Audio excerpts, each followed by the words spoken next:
What's going on, everybody? It's Justin Gazaba, and this is Living and Moving to Seattle, Washington, the beautiful Puget Sound and the Emerald City right here. So if you want to know what it's like to live, work, sleep, eat, play right here in Seattle, Washington, this is a channel for you. Go ahead and like, subscribe if you haven't already. Glad you made it, glad you're here. In today's video, okay, today's video, we're going to talk about I got my notes here. I'm trying to stay on target for you guys. We got the best areas to live in Seattle, city of Seattle, with kids. Now, the Puget Sound, like when you think about moving out to Seattle, you know, Puget Sound, like Des Moines is a different city, right? Burion's a different city, right? Redmond's a different city. Bellevue's a different city. So today we're talking about Seattle. But before we jump into that, like if you're in the South Sound, and you're commuting like Three Tree Point, Normandy Park, Des Moines, there's, I can't remember, there's a couple neighborhoods in Federal Way, like those areas are great areas, right? But it's not Seattle. So today, we're gonna talk about Seattle, just like North, Snohomish, right? Bothell, not Seattle. So I got my list, top of the list, we're gonna work our way down, just like, I guess this is a top 5, not quite a David Letterman top 10, if you remember David Letterman.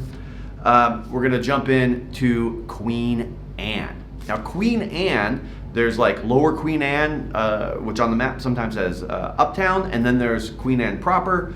Queen Anne is a beautiful neighborhood. It's one of Seattle's first neighborhoods. It's got beautiful homes, a lot of which are Victorian homes, 1890 to 1910. You've got the original box house, the four square, right? You've got Dutch colonials up there. I'm gonna drop an old video on the channel here that's gonna show you some of the different home types here in Seattle. So if Dutch colonial doesn't make sense to you, watch that video. And so, you know, and there's Tudor homes, big, beautiful, amazing homes.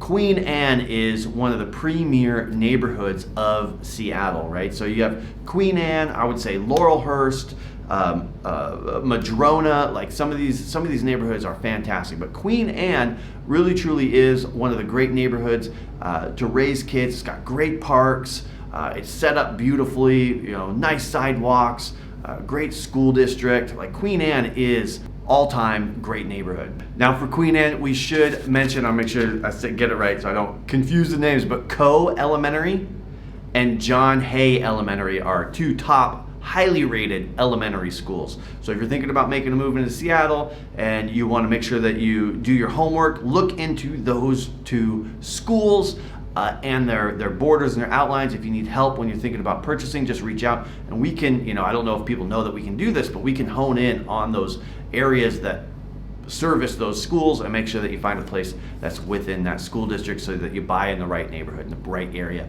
that goes to the school that you want to go to. One of the great things about Queen Anne is your proximity to downtown, and it has a small town feel. I think that Seattle, largely outside of the downtown core, outside of Belltown, Pioneer Square, outside of, you know, Capitol Hill, you know, you get into these neighborhoods that are just on the outside, and that's really the big draw, is you get all the amenities of the city with a small town feel, and Queen Anne 100% fits that bill. Number 2 on the list is West Seattle.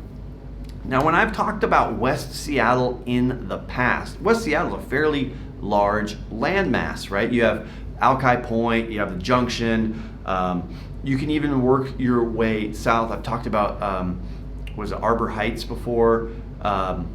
Like these are different areas in West Seattle. Further south, White Center. Like is White Center part of West Seattle, right?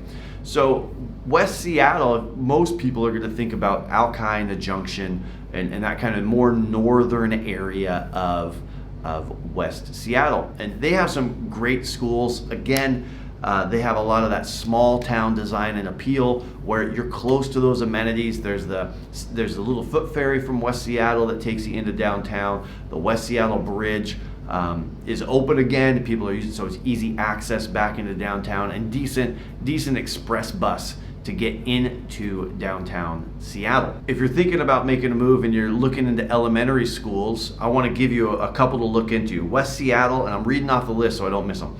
West Seattle Elementary, Schmitz Park Elementary, and then there's So those are the two that I would look into if you have elementary school age kids, just to do your homework, do your due diligence, take a look at those and see what service areas those schools, what areas those schools are in, and then get an idea of the neighborhood and see what it's like from there. So a lot of times when I tell people, hey, if you're making a move, young family, no kids and a dog kind of thing, it's like, hey, grab a sandwich, go to a brewery, see what you vibe with, and see what makes sense. And see, are there things in that area that you could find yourself doing, outside of work and commuting. When you have kids, it's a different story, right? You want to make sure you find the right school, that you work to get into those areas that service that. And even without kids, I always try to advise people to look at the school district, look at the service areas, because it does impact resale value.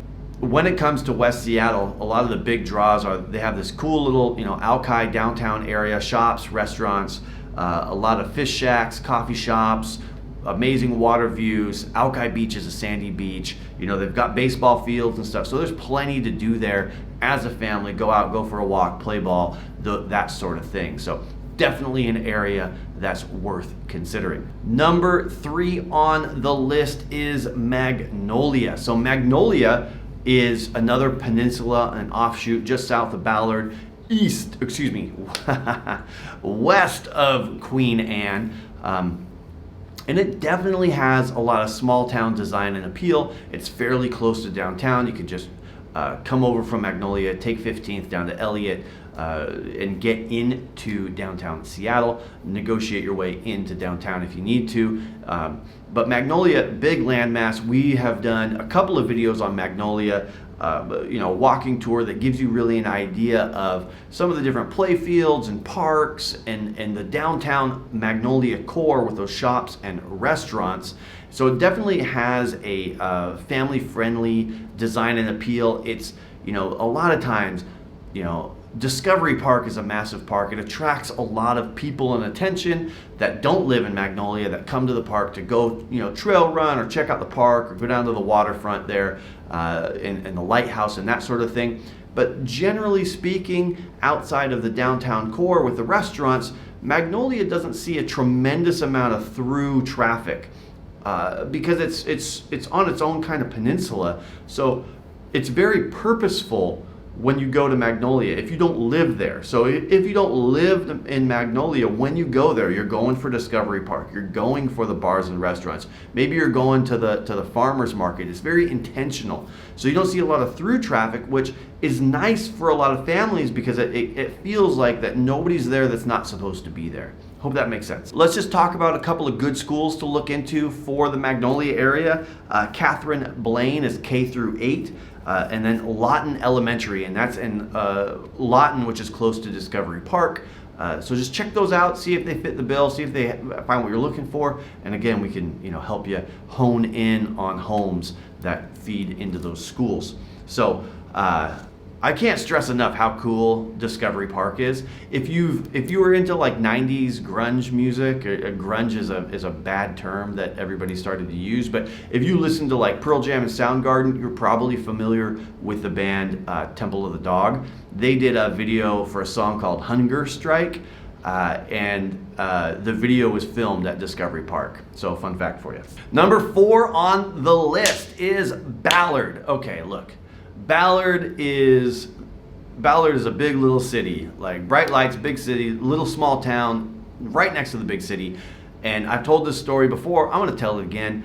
But if you used to watch Almost Live, which was you can look it up on YouTube, not right now, but if you're done, go look it up, Almost Live. That's where Bill Nye, the science guy, became Bill Nye, the Science Guy. It's where he got his start, right? So you like them, love them, hate them, whatever. I'm just sharing information, right? They used to make fun of Ballard on this show. And as a kid, when I was growing up in the late 80s, early 90s, Ballard was still predominantly a hard-working fishing town, right? It was off the beaten path. It was a slower pace. It did not have Michelin star restaurants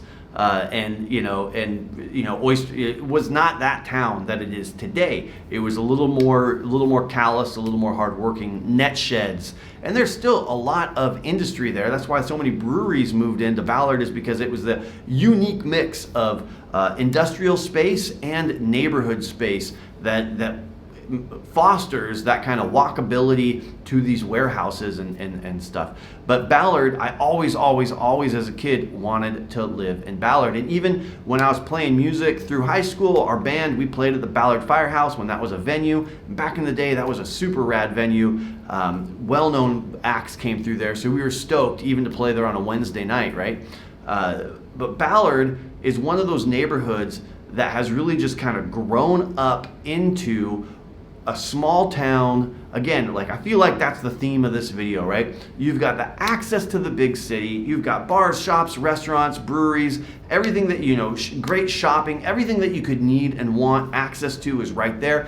And Ballard is it used to be its own city, so it's set up in a way that's really convenient and really easy.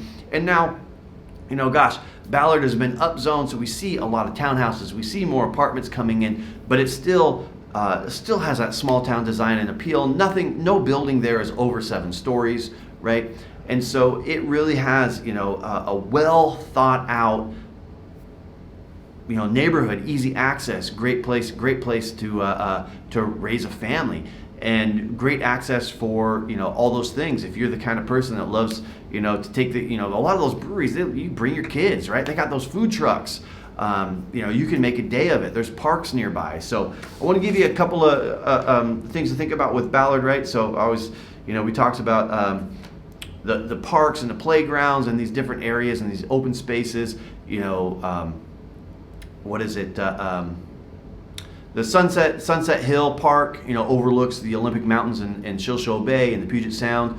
And then Golden Gardens, all-time sandy beaches, huge park, lots of trails.